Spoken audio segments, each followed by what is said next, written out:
আমি দিন রাত 24 ঘন্টার মধ্যে অর্ধেক সময় পরিমাণ আপনি রাসূলের দুরূদ শরীফ পাঠ করব। এ কথা বলার পর আবার রাসূল সাল্লাল্লাহু আলাইহি ওয়াসাল্লাম বললেন, মা শিতা ফাইন জিতা ফাহুয়া খায়রুন লাকা। উবাই শোনো, যদি তুমি তার চাইতে বেশি দুরূদ শরীফ আমি রাসূলের পাঠ করো তাহলে শোনো সেটা তুমি উবাইয়ের জন্যই কল্যাণ হবে। এই কথা বলার পর হযরত উবাই ইবনে কাব রাদিয়াল্লাহু তাআলা আনহু বললেন, আস-সুলুসাইন, আমি দিন রাত 24 ঘন্টার মধ্যে 3 ভাগের 2 ভাগ পরিমাণ সময় আপনি রাসূলের উপর আমি দুরূদ শরীফ পাঠ করব। এই কথা বলার পর রাসূল আবার উবাই ইবনে কাবকে ডাকতে বললেন, মা শিতা ফাইন জিতা ফাহুয়া খায়রুন লাকা। ও ভাই শোনো, তুমি যদি তার চাইতে বেশি দুরূদ শরীফ পাঠ করো আমি রাসূলের উপর, শোনো ভাই সেটা তোমার জন্যই কল্যাণ হবে। এই কথা বলার পর হযরত উবাই ইবনে কাব বললেন, আজালু লাকা মিন সালাতি কুল্লিহা। ও পয়গম্বর, দিন রাত 24 ঘন্টার মধ্যেই আমি উবাই আপনার দুরূদ শরীফ পাঠ করব। কন্যা সুবহানাল্লাহ। এই কথা বলার পর আল্লাহ নবী তখন হযরত উবাই ইবনে কাবকে বললেন, ইযা হাম্মাকা ইযা কুসিদা হাম্মাকা গফিরাল্লাহু লাকা যামবুকা। যখন তোমার চিন্তা চেতনা এমনই হবে যে তুমি সর্বদাই আমি রাসূলের উপর সর্বদা দুরূদ শরীফ পাঠ করবা, তাহলে উবাই শোনো তোমার রেজাল্ট কি হবে।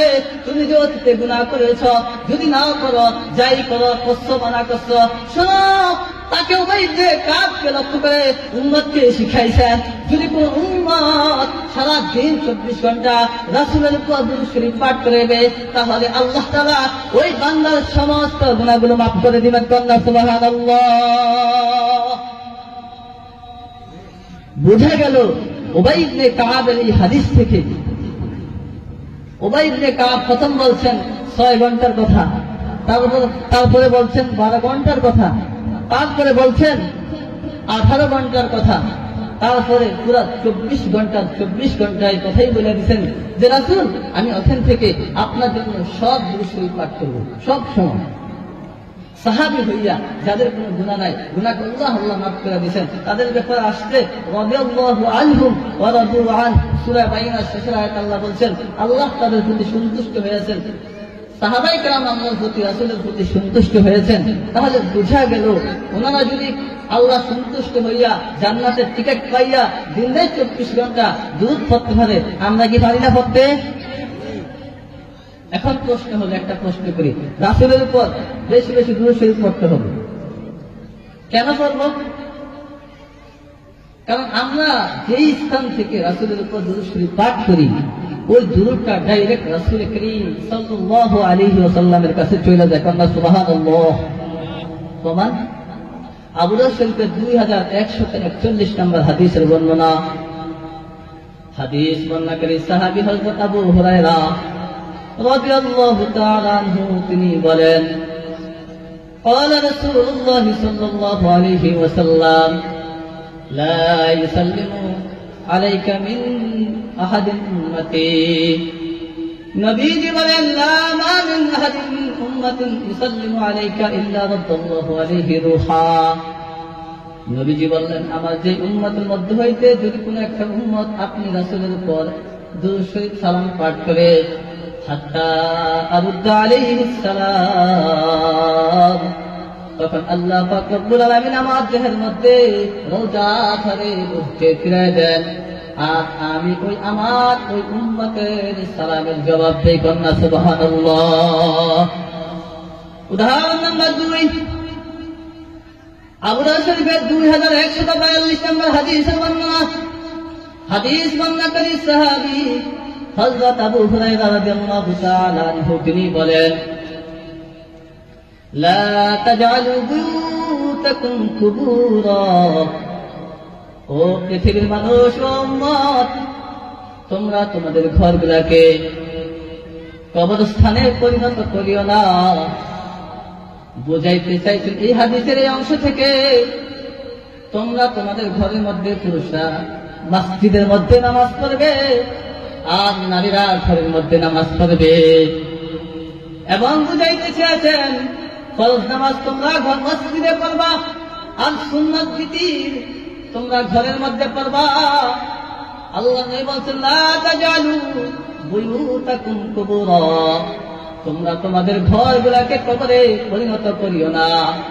ওয়ালা তাজালু কবরি ঈদা, আর আমি রাসূল যখন এই পৃথিবীতে থাকবো না, আমি রাসূলের কবরকে তোমরা উৎসবে পরিণত করিও না। যেটা আমার দেশে বর্তমানে মাজারের মধ্যে করা হয়, কোন বুজুর্গ মারা গেলে করা হয়। আল্লাহ নবী বলছেন 1400 বছর পূর্বে, লা তাজালু কবরি ঈদা, তোমরা আমার কবরকে আমার মৃত্যুর পরে উৎসবে পরিণত করিও না।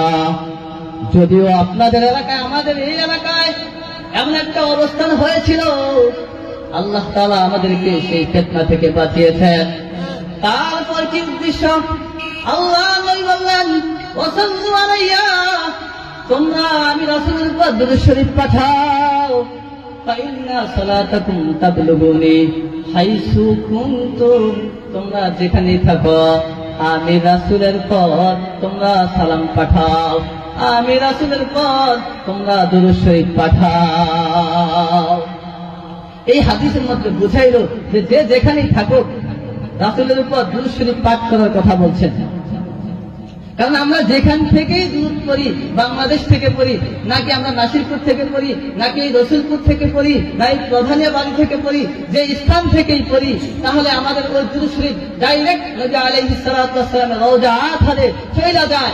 এই জন্য রাসূলের উপর আমরা বেশি বেশি দুরূদ শরীফ পাঠ করব।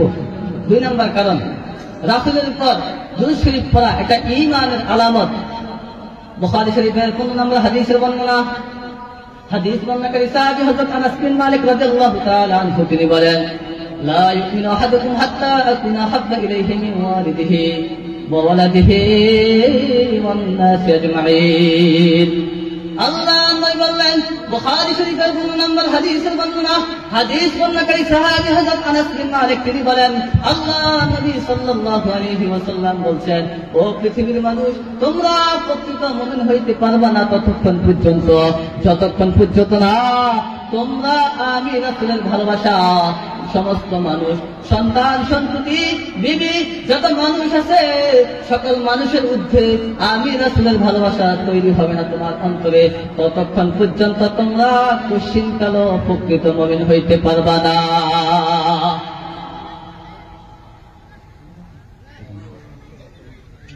আর একটা কারণ বলি, রাসূল সাল্লাল্লাহু আলাইহি ওয়াসাল্লাম একদিন আসহিয়া তারগিব ওয়া তারহিব নামক কিতাবের হাদিস 1460 নম্বর হাদিসের বর্ণনা, হাদিস বর্ণনাকারী সাহাবী হযরত জাবের রাদিয়াল্লাহু তাআলা আনহু, হযরত জাবের বলেন, ক্বালা রাসূলুল্লাহ সাল্লাল্লাহু আলাইহি ওয়াসাল্লাম, একদিনকার ঘটনা, আল্লাহর নবী সাল্লাল্লাহু আলাইহি ওয়াসাল্লাম সাহাবায়ে কিরামের মজলিসে আসলেন।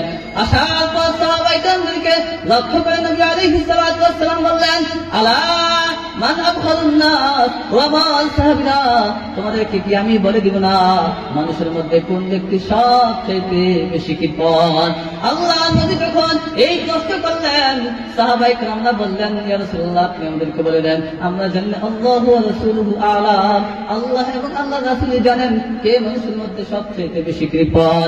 আল্লাহ নবী তখন বললেন, মান যুকিরতু ইনদাহু, যেই ব্যক্তির কাছে, যেই সমস্ত মানুষের কাছে, যেই সমস্ত লোকের কাছে, যেই সমস্ত উম্মতের কাছে আমি রাসূলের নাম নেওয়া হইল কিন্তু ফালাম ইসাল্লি আলাইয়া, আমি রাসূলের উপর দুরূদ শরীফ পাঠ করব না, আল্লাহ নবী বললেন, ফাযালিকা বুখলুন নাস, ওই মানুষটাই হইল মানুষের মধ্যে সবচেয়ে বড় কৃপণ। নাউযুবিল্লাহ, ওই মানুষটাই হলো সবচেয়ে বড় কৃপণ।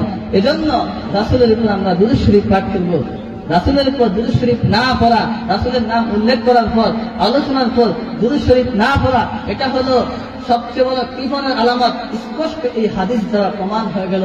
তো যে কথাগুলো বলেছি, আল্লাহ তাআলা সকলকে দ্বীনের এবং দুরূদ শরীফের উপর আমল করার তৌফিক দান করুন, এবং আমার জন্য দোয়া করবেন যতদিন বেঁচে থাকি যাতে করে দ্বীনের দাঈ হিসেবে আল্লাহ তাআলা কবুল করেন। সারা পৃথিবীতে যেন ইসলামের দাওয়াত, ইসলামের পয়গাম নিয়ে ইসলামের খেদমত করতে পারি। আপনাদের কাছে আমি দোয়া নেই, বিদায় নিচ্ছি। ওয়া আখির দাওয়ানা আলহামদুলিল্লাহি রাব্বিল আলামিন।